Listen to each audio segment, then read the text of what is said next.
Un mort et 150 blessés dimanche dans une panique sur un campus près de Nairobi au Kenya. L'explosion d'un câble électrique a fait croire aux étudiants qu'il y avait une attaque islamiste. Fermées depuis 8 mois, les écoles rouvriront le 14 avril en Sierra Leone. En janvier, l'annonce avait déjà été faite pour fin mars.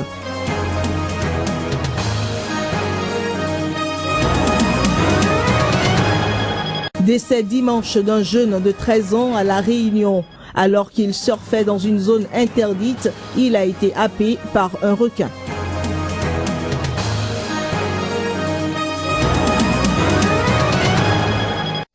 Bonjour à toutes, bonjour à tous. Nouvelle édition ce lundi, premier jour de la semaine. Bienvenue. Un étudiant mort et quelques 150 autres blessés dimanche sur un campus près de Nairobi. Le drame s'est produit lors d'un mouvement de panique suscité par les explosions de câbles électriques qui ont fait craindre une nouvelle attaque islamiste. Sur témoignage d'un responsable de l'université, plusieurs étudiants se sont jetés dans le vide par la fenêtre de leur chambre. Certains ont sauté du 5e étage et l'un d'eux a trouvé la mort. Une bousculade monstre s'en est suivie. Selon le ministre de l'Éducation, Jacob Keimeni, l'explosion a eu lieu dimanche matin alors que les étudiants dormaient sur le campus de Kikuyu, situé à une vingtaine de kilomètres à l'ouest de la capitale et qui dépend de l'université de Nairobi. Reprise timide des cours dans les établissements scolaires publics au Gabon. La décision de mettre l'ensemble des enseignants gabonais sous bon de caisse semble avoir payé. Au lycée technique Omar Bongo, un peu plus de la moitié des quelques 200 enseignants se sont rendus en classe depuis le début de la décision gouvernementale. Paul Avugundila, notre correspondant au Gabon, s'est rendu sur les lieux pour faire le constat. 3P moins 1 au carré. 3P moins 1, ça c'est 1 là, au carré. Enlève le doigt. C'était l'affluence des grands jours dans ce lycée qui compte un peu plus de 30 000 élèves. Sur les quelques 200 enseignants affectés au cours, plus de la moitié a décidé de reprendre la craie. Un geste plutôt citoyen que sous la contrainte, soutient le proviseur, visiblement ravi. La reprise est effective depuis la semaine dernière. Je dirais la reprise est progressive. Aujourd'hui, les élèves sont venus grâce au communiqué que nous avons fait passer. Ils sont venus assez nombreux. Il en est de même pour les enseignants. Mais il convient quand même de souligner que nous tournons actuellement avec un peu plus de 2/3 de nos enseignants. La mise sous bon de caisse a certes été le bâton de la tutelle. Les quelques avancées issues de la négociation constituent la carotte. Il est question aujourd'hui ni plus ni moins que de sauver une année académique qui devenait progressivement blanche. Et les écoles fermées depuis 8 mois en Sierra Leone pour cause d'Ebola rouvriront le 14 avril. La réouverture avait initialement été annoncée pour fin mars par les autorités en janvier, alors que l'épidémie commençait à refluer dans ce pays de quelques 6 millions d'habitants qui compte le plus grand nombre de cas d'Ebola. Depuis 8 mois, les enfants de Sierra Leone sont lourdement impactés par le virus Ebola. Les écoles sont fermées depuis le mois de juillet, les enfants n'ont plus aucun accès à l'éducation et beaucoup d'entre eux ont perdu un parent. Selon le gouvernement, environ 8500 enfants sont aujourd'hui orphelins. Il y a un grand nombre d'enfants dont les parents ont été infectés par le virus Ebola. Beaucoup d'entre eux ont perdu leurs parents à la suite d'Ebola. Et ce sont eux les orphelins Ebola. Normalement, les enfants qui ont perdu leurs parents sont accueillis par leur famille élargie. Mais comme vous pouvez l'imaginer, de nombreux membres de la communauté ont peur du virus Ebola. Donc hésitent à prendre soin de ces enfants.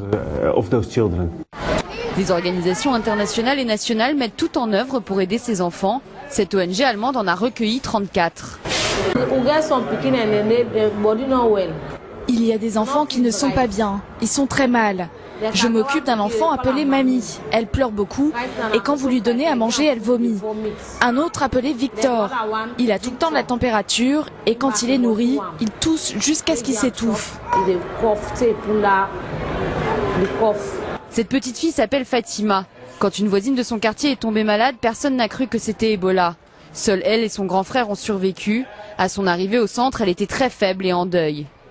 Nous avons des gens qui viennent de la rue, nous avons des gens qui sont des survivants. Quand ils sont ici ensemble, il n'y a pas de problème. Personne ne parle d'Ebola, personne ne parle de la rue. Ils se réunissent, ils jouent, et puis un enfant peut rester enfant. Les écoles réouvriront leurs portes le 14 avril. Les 9000 écoles du pays ont été désinfectées et équipées de thermomètres. Mais pour ceux qui ont perdu un être cher, l'âge de l'innocence est révolu. Démarrage ce lundi des élections générales au Soudan. Les déplacés fraîchement arrivés dans le camp de Zamzam au Darfour ne portent que très peu d'intérêt à ce scrutin. Ils sont convaincus que ces élections ne vont rien changer à la misère et à la violence affectant leur région de l'ouest du Soudan depuis 12 ans. Dans ce camp du Zamzam, où vivent quelques 165 000 personnes dans des huttes de terre, les déplacés de guerre sont désespérés et se sentent totalement étrangers au processus électoral en cours dans leur pays. Pour se protéger du soleil et de la poussière, les derniers venus, environ 1000 familles, selon un humanitaire, n'ont souvent pas mieux que des gerbes de paille ou des toiles tendues entre des branches. Je ne connais rien aux élections. Nous sommes dans une situation précaire après que nous avons été attaqués et nos maisons brûlées et notre bétail volé. Comment veulent-ils que je prenne part à ces élections alors que je suis là sous ce soleil brûlant?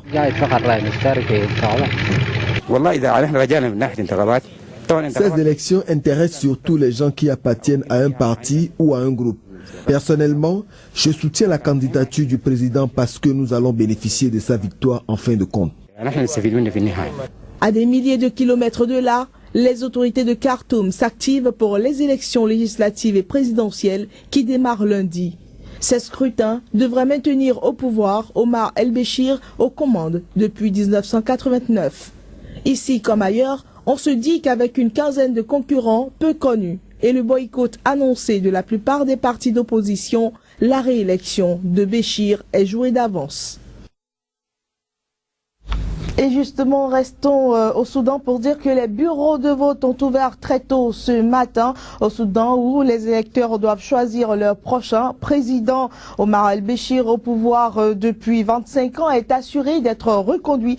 Le scrutin, également législatif et régional, doit se dérouler sur 3 jours avec 7 100 000 de bureaux de vote ouverts et 13 millions d'électeurs. Omar el-Béchir, 71 ans, sera face à 15 candidats, donc concurrents peu connus, alors que la plupart des partis de l'opposition boycottent l'élection, comme en 2010. Le scrutin a déjà suscité des critiques de la part de la communauté internationale. L'Union européenne a ainsi jugé que ces élections ne pouvaient donner un résultat crédible et légitime, car le dialogue est contourné, certains groupes exclus et les droits civiques et politiques violés. Ces élections, soulignons-le, sont les deuxièmes multipartites depuis l'arrivée du général Omar el-Béchir au pouvoir en 1989 par un coup d'État. Allons à présent au Burundi. De milliers de militants du parti au pouvoir ont défilé samedi à Bujumbura, dans la capitale. L'objectif de cette manifestation était de démontrer l'unité du mouvement des militants du parti au pouvoir, au sein duquel monte la contestation au sujet d'une éventuelle nouvelle candidature du chef de l'État sortant à la présidentielle. C'est un terrain de football qui a accueilli la foule à la fin d'une procession à travers la ville de Bujumbura. D'après le président du CNDD-FDD, Pascal Nyabenda, la marche a été organisée pour montrer que le parti reste uni malgré ses frondeurs et pour tenter de rassurer tous les militants. En effet, quelques 140 hauts cadres ont récemment signé une pétition appelant le président Nkurunziza à ne pas se représenter aux prochaines élections. Une trentaine d'entre eux ont été exclus et plusieurs autres démis de leurs fonctions. Le parti au pouvoir doit désigner lors d'un congrès en ce mois d'avril son candidat à la présidentielle de juin. Soulignons que l'approche du scrutin fait monter la tension politique au Burundi. La volonté prêtée à Nkurunziza de briguer un troisième mandat constitue le nœud des polémiques. L'opposition et la société civile considèrent un nouveau mandat inconstitutionnel et contraire aux accords d'Arusha qui ont mis fin à la guerre civile au Burundi entre 1993 et 2006, ce que refutent les partisans de Nkurunziza. Le camp présidentiel a tenté récemment de destituer le président de l'Assemblée nationale. Ce dernier a signé la pétition contre un troisième mandat, signe que le camp des frondeurs a du soutien, selon les analystes.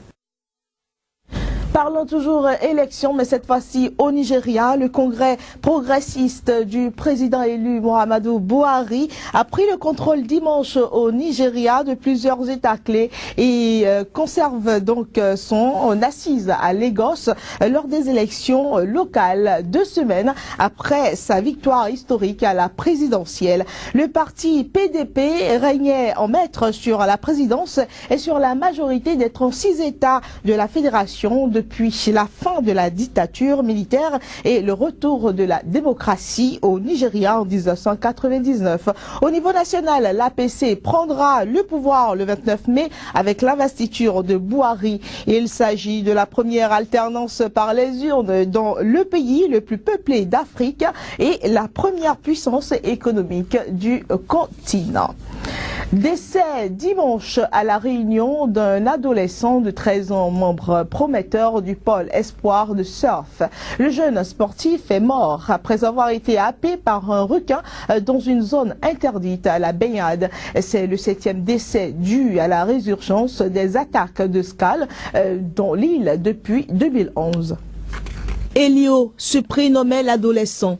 Il se trouvait dans une zone interdite aux activités nautiques, aux aigrettes, sur la côte ouest de l'île. Il y surfait avec 6 autres membres du pôle espoir de la Ligue de surf de la Réunion. Le requin s'est en effet emparé de ses membres ainsi que d'une partie de son abdomen. Les pompiers, pourtant presque immédiatement arrivés sur les lieux, n'ont pu que constater son décès.